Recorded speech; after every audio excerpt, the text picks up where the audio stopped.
Berbagai jenis potensi pertanian Bali harus dikembangkan lebih maksimal. Dan selain memperhatikan cara pengolahan, petani juga perlu mendapatkan bimbingan terkait pengolahan dan pemasaran hasil produksi. Untuk itu keberadaan petugas penyuluh pertanian masih sangat diperlukan.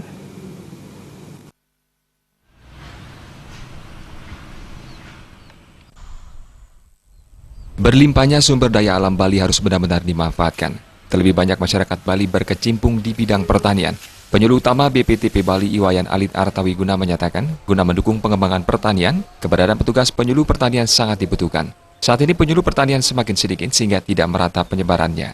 Masih banyak desa yang tidak didampingi oleh petugas penyuluh pertanian. Dari segi jumlah, kualitas penyuluh pertanian harus benar-benar diperhatikan agar mampu membimbing para petani untuk mengembangkan kualitas pertanian dengan maksimal.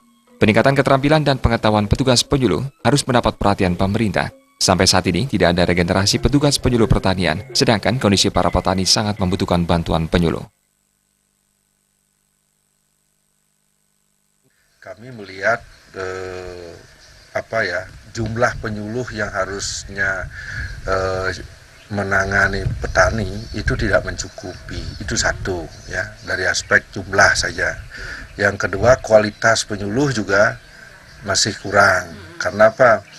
Ya sekarang kalau kita lihat dulu kita punya yang namanya Balai Penelitian Pertanian.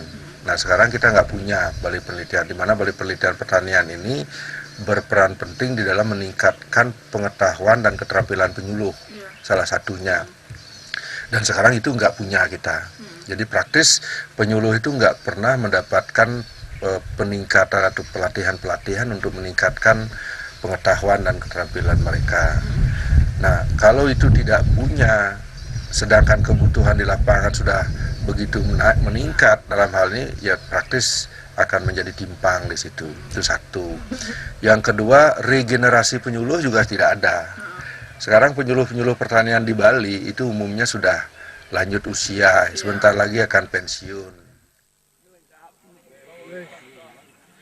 Ditambahkan ketimpangan keadaan ini untuk segera dicarikan solusi agar pertanian Bali bisa maju dan berkembang serta mampu memberikan dampak kesejahteraan bagi petani. Bayu di Bali TV.